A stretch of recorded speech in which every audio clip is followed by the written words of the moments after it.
I really don't have a title for you today. I'll give you one just to see if you're going to respond right. As the Holy Spirit will guide, I want to talk from the topic, tearing down walls. Tearing down walls. Let us pray. God, not my will, but your will be done. God, not my sermon, but your sermon preach. Because God, when you preach through your vessels, it'll be more than a sermon that sounds good, but it'll do some good. Deliver us, oh God, this morning from ourselves. Free us up, oh God, from the things that divide us. And bring us in line with your will. And let this word find a place in our hearts, that wherever we fail to do ministry, we will rise up and do it. I surrender, God, so that the words of my mouth, but the meditation of all our hearts would be acceptable in your sight. For you are our strength, you are our Redeemer, you are our Lord. In Christ's name we pray, amen. Tearing down walls. I had a good week. Started out a little rocky, like some of you may be able to connect, but at the end it was a good week. One of the things that made the week a really, really good and special week was I had a chance to meet and greet one of our friends that I don't get to see too often.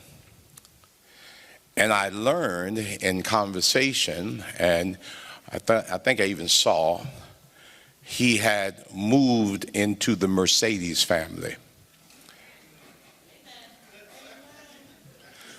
Wait a minute now. And so we were sitting there, and I asked him, I said, so how do you like being a part of the family? How you like being a part of the Mercedes household? And he said, man, I love it, but I'm putting too many miles on it. I said, yeah, they'll get that way sometime.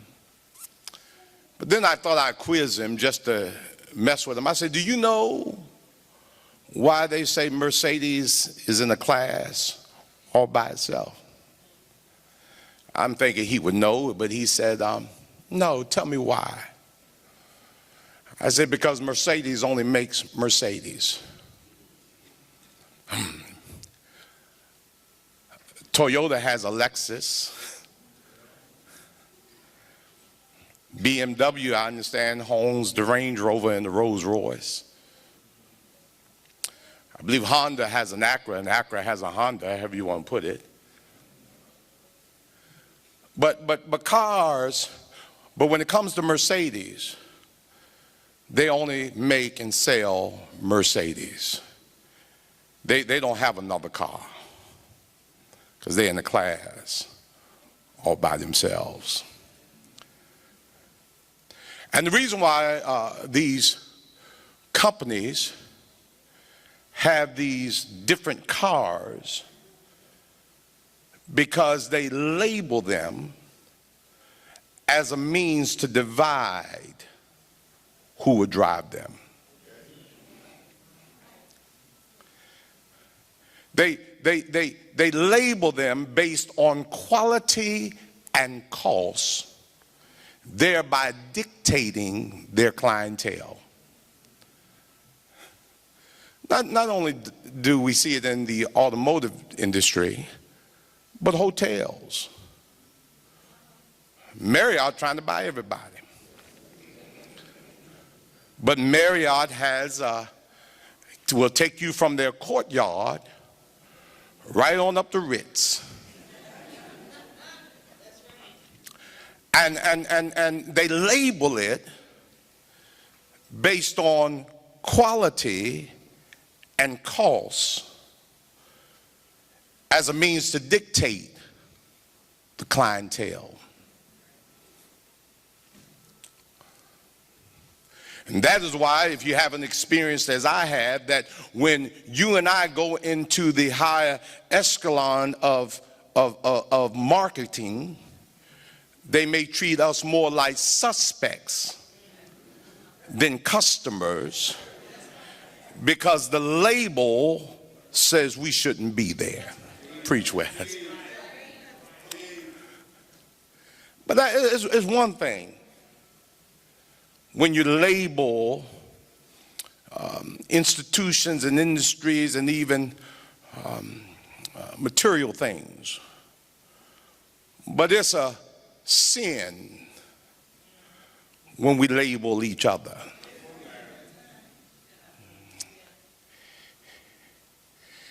It is the very thing that often divides us and separate God's people, not because one is greater than or less than, but because we label one another in a way that's favorable to us.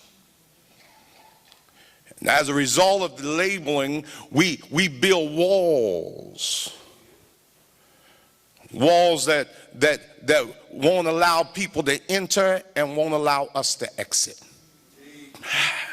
Help me, Lord. And let's be real. We are under an administration while trying to build a visible wall in one location. His rhetoric builds an invisible wall in another. When you stand as the head of a nation, and out of all the cities in this nation, you pick Chicago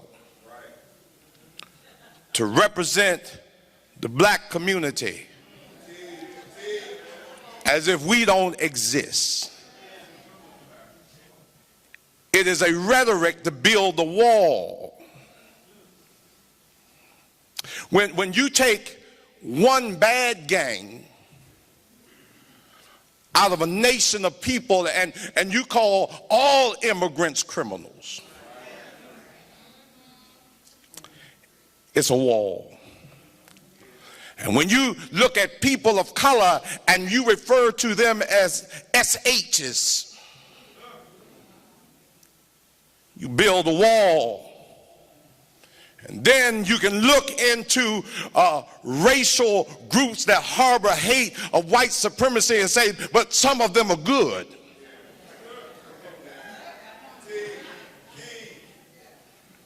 It's a wall, and don't get me wrong, I don't mean no harm, but I tried to figure out, I said, how is it that I hear people that look like me say they don't hear what I hear, and then I realize because it ain't about us, it's about you, and you're not a part of the ones that's probably being affected.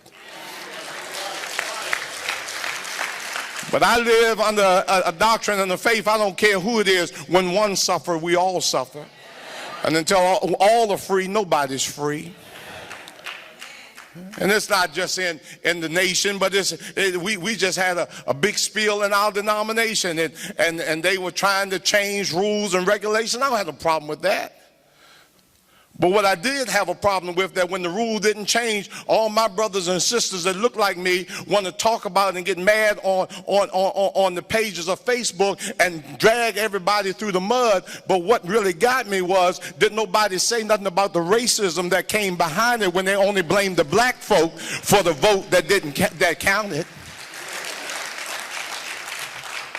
And I tell folk all the time, you keep fighting for what you believe, that you should do. But Negroes, don't you forget, racism and sexism is still relevant and still the battle we must continue to fight.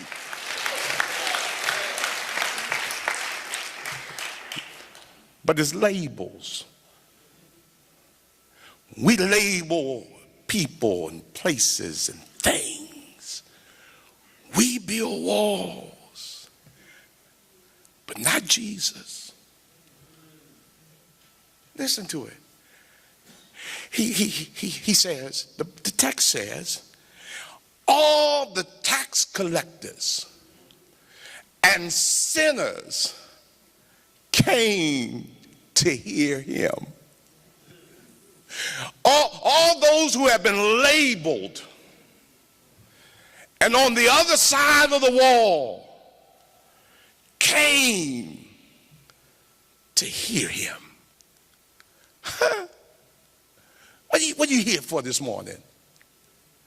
That's what wakes you up on Sunday, and that's what should run you to church. Not that the young folk are going to sing or Pastor West is in the pulpit, but all tax collectors and sinners come to hear him. But you can't if you label church. You label who's the best pastor and preacher, what choir sings, but you can't when you label. And the Pharisees, who represent the church, could not embrace the walls that Jesus was tearing down, and they did it in the name of their belief.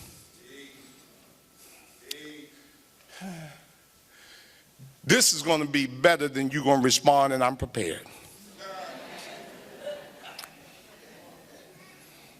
But if you go to sleep, I'm going to shoot a spitball on you.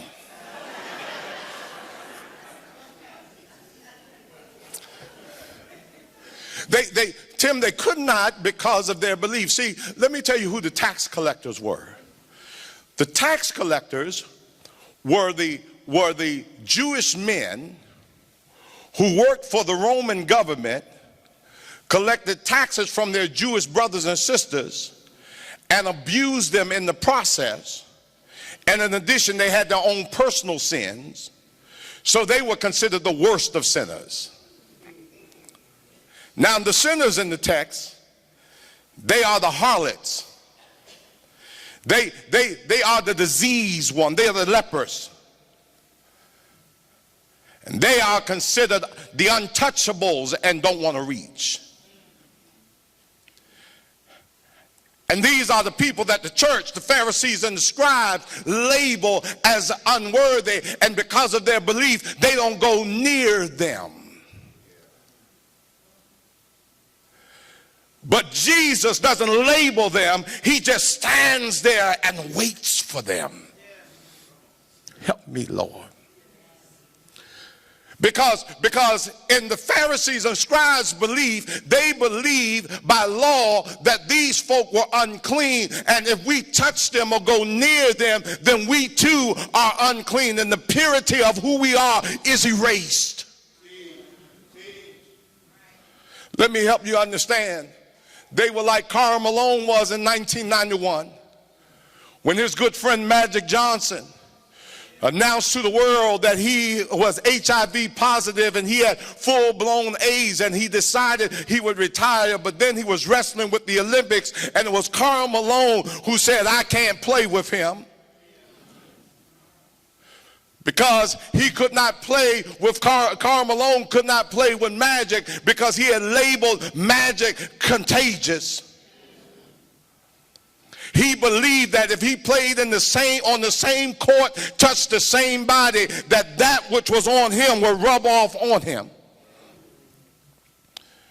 And yet here we are, we find that the Pharisees and the scribes who represents the church would not tear down the walls, because they label them and believe that if we come near tax collectors or sinners, then what will happen is that they will rub off on us and we become impure. And before we get all dignified, let's come on down to the street here where we live. Because don't think to yourself that we have escaped such undecency. Yet the truth of the matter is this: when we raise our little children and we tell our babies, our little so-called good babies, don't hang around with Boo-Boo and TT's babies because somehow they might rub off, that is the wall being built. When we tell our athletes that when they become successful, don't go back into the ghetto that you came out of, because that too is separation.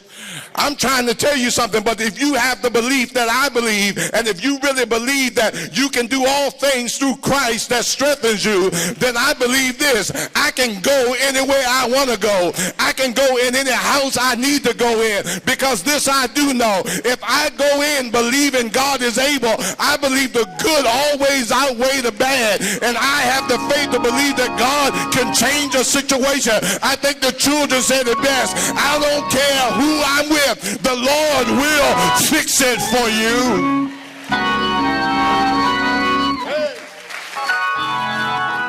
So they could not, because they believed that they were contagious, but they didn't have enough faith to believe that God is able. Preach on, Wes. They not only could not, they would not.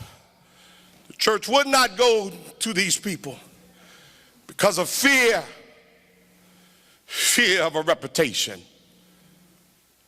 Jesus talks about them in chapter 23 of Matthew. He says, let me tell you something about these Pharisees and scribes. They pretty good when it comes to religious dogma. They even may know a little bit that I would tell you, I would encourage you to kind of follow their direction. He said, but they got a problem. Their arrogance. Their reputation supersedes their God.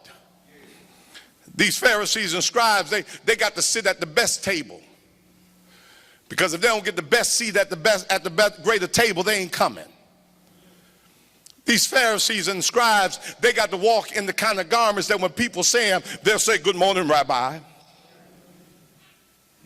Because they have a reputation in the street that they are high and they are above reproach, and they are the righteous that need not to repent. They have an arrogance about them that they say, if I hang around these harlots and these tax collectors, then they could ruin my reputation.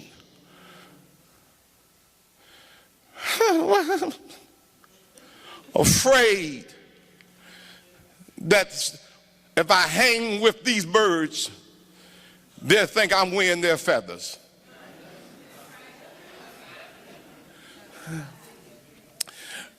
I'm going to tell a story, and I don't know, sometimes they glean in on me, but if he's watching, forgive me if I tell it wrong, but I'm going to tell it. My good friend, Reverend Dr. Ralph Douglas West, I like to call his name, told a story about a pastor named Tony Campanello. And he has to travel. I get the image that he had to go do ministry in sort of a mission area. And as he goes, the time zone changes. And so when he gets there to his destination, he's on U.S. time and they're on another time zone. So when he gets to his hotel, it's 3 o'clock in the morning there.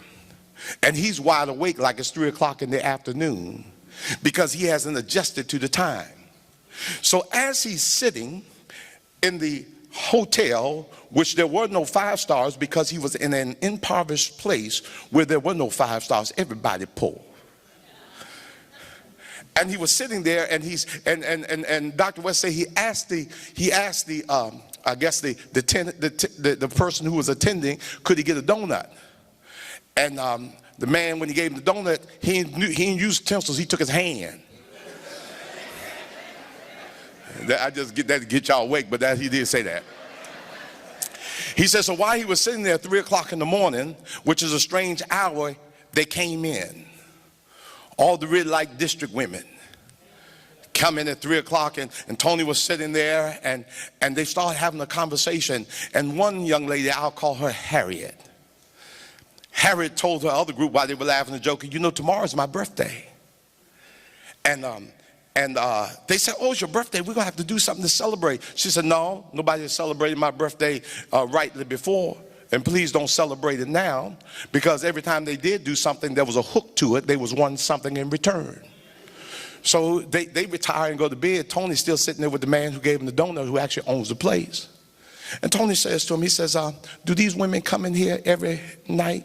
The man said, like clockwork, every night, 3 o'clock. Tony said, well, we're going to throw a party. And we're going to throw a party for her. And they invited all the guests to make, and Tony said, I'll find the cake. He said, no, I'm the baker. I'll get the cake. So they got the cake, 3 o'clock. So 3 o'clock that morning, Tony and them had the place full. It's supposed to be a true story now. And they came in and they said, surprise. They put the candles on the cake, and Harriet looked at the cake and she was mesmerized, and tears came down her eyes. And she didn't know what to say. She just stood there real stiff.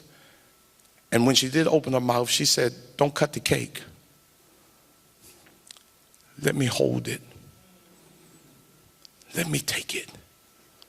Said she took the cake and ran out and left the party. And Tony said everybody was looking around what to do. So Tony said, let us pray. And he prayed that the Lord will hold on to Harriet, that the Lord will save her soul and let her know that she's one of his. And after Tony prayed, the tenant looked at him. He said, you a preacher? He said, yeah, I'm a preacher. He said, I wish you were a preacher here, because I go to your church because your church seems to welcome the people that my church won't. And Tony said, in my church, everybody is welcome, whether they're harlots or holy. They're welcome here, whether they're good or bad. He said, these people were afraid, because he said, the only reputation I have is that I'm a sinner in need of grace and one who was saved by grace. And the church act like it's too holy to invite people. But if it had not been for the grace of God, he did not give you a spirit of fear, but a power and love. Enough courage to go in and enough love to get the hell out of those who hell is in.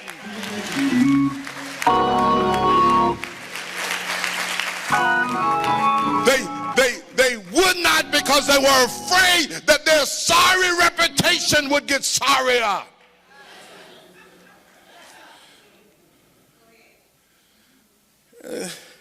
Here's my last one, I'm done. And they will not tear down the wall because of their flesh. Let me tell you about flesh.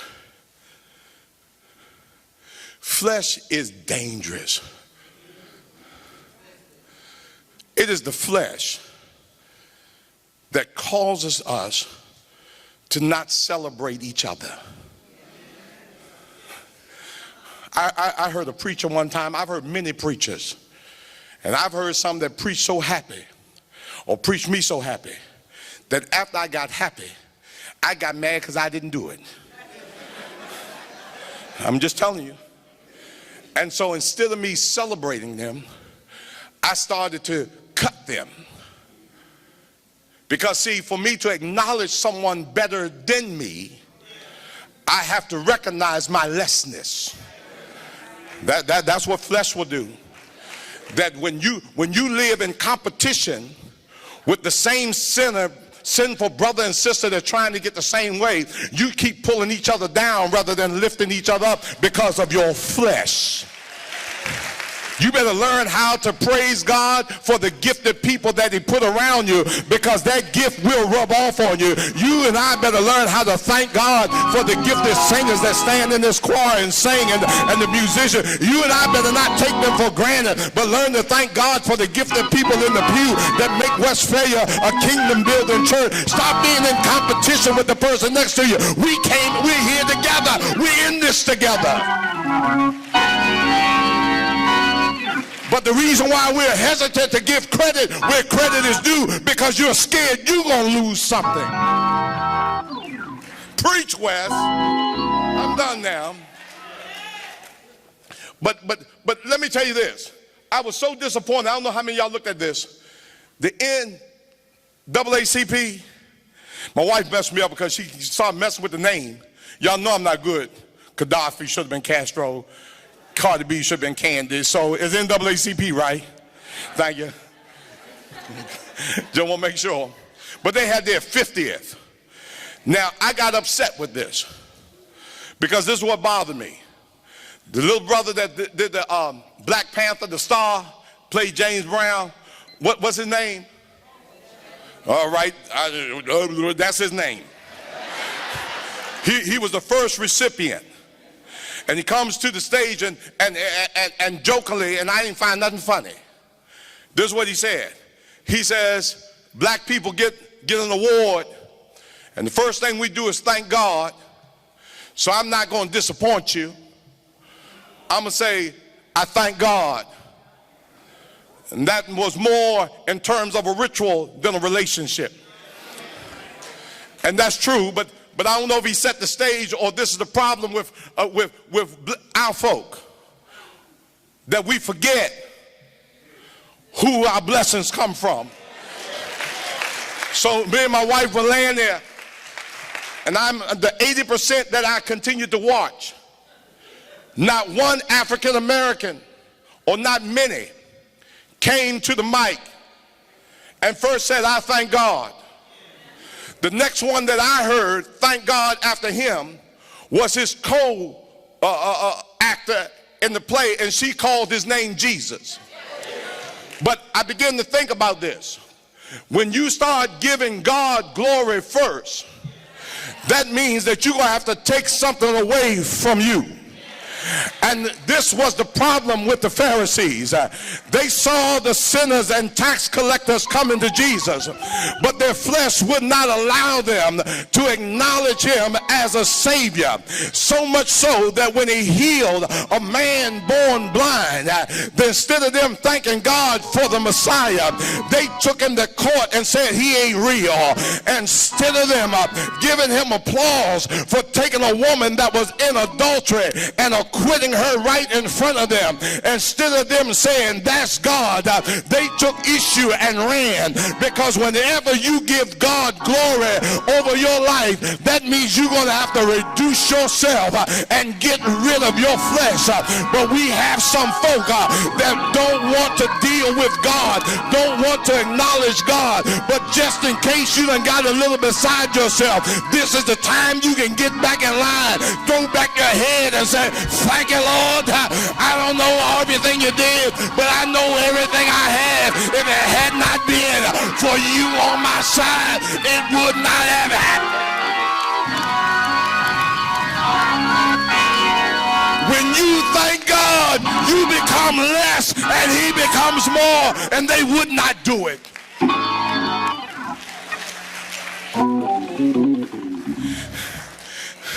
Here you go, Brother Curry. Brother Curry caught me at the door last week. He says, you're preaching different. Something's happening. Here it is. Reverend Mason, I couldn't get over. They came, publicans and sinners, to hear him. He didn't go to them. Publicans and sinners came looking for Jesus. How does he do that? That people who are titled messed up by the world will move through the walls of their labels and come hear Jesus. That's what I want to preach like.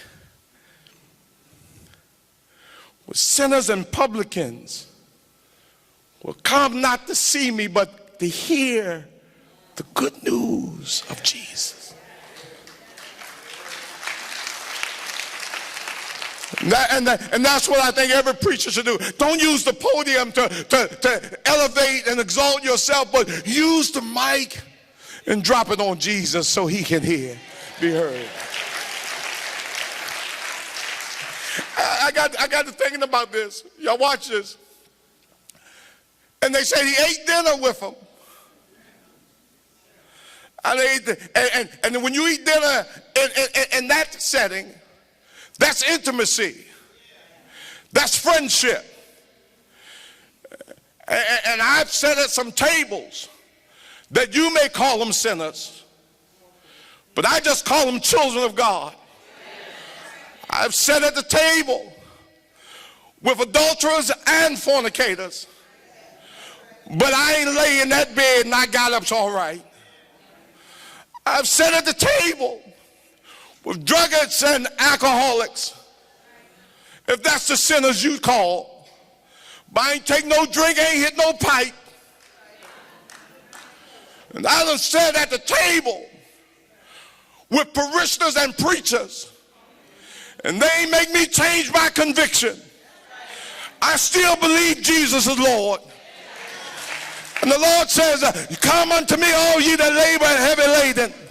Because when you come, I ain't going to change, but I will change you, because the church is not going to turn you away. It's built to turn us around. So here I go, I'm done.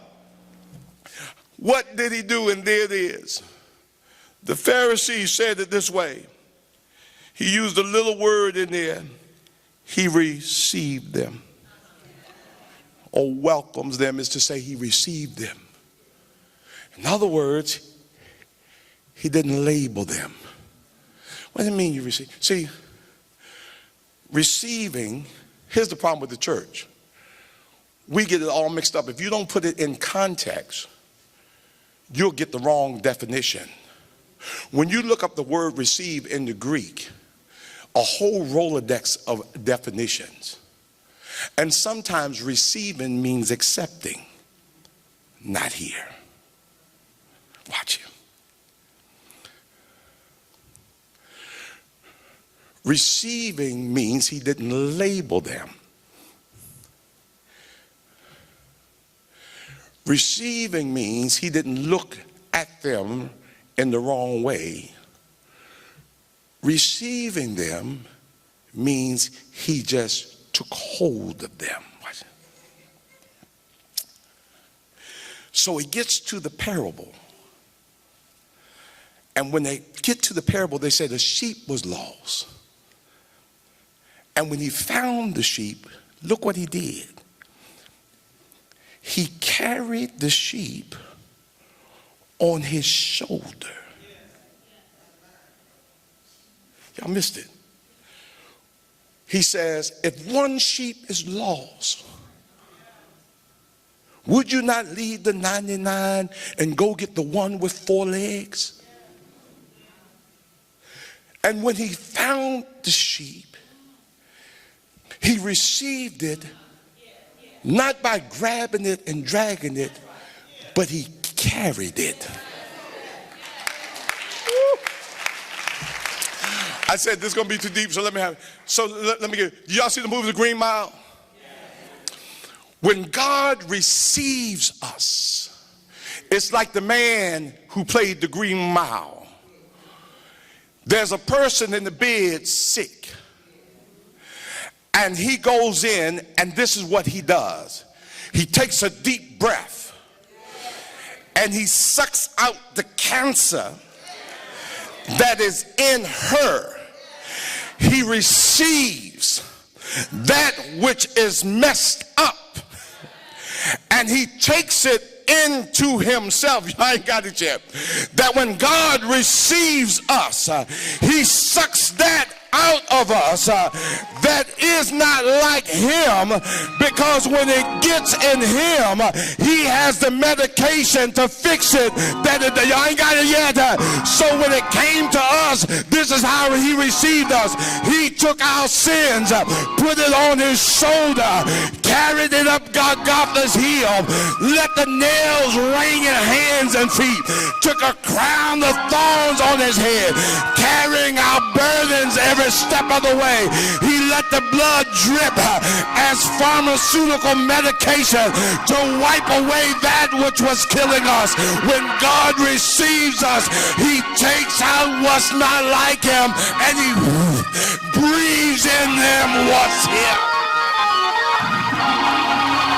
And when you come to Jesus, he'll take you just as you are. And whatever label the world has given you, he'll suck it out of you and breathe new.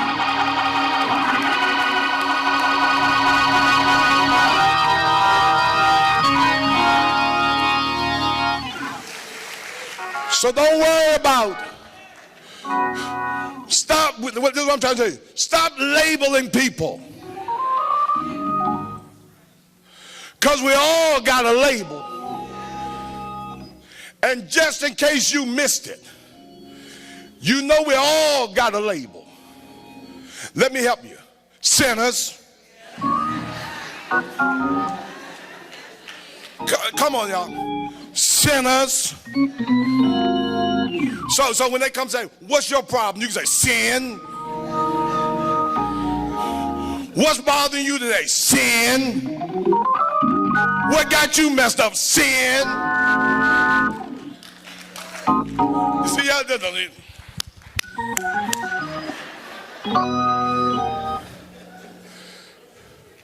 And it's sad, but it's true. See, the Pharisees don't understand. They in the position I'm in. I'm a sinner trying to help other sinners become less the sinner than I am so that we all can get home together.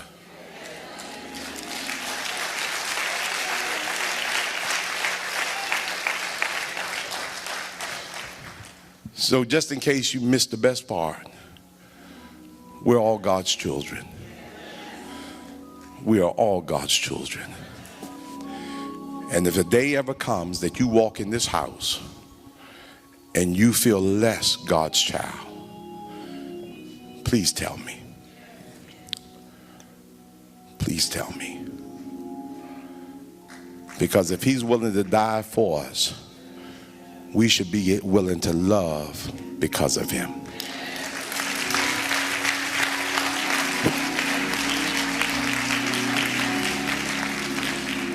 And so if we're going to start tearing down walls, let's begin by looking at each other as brothers and sisters and not label each other as more or less than. And the people said, amen.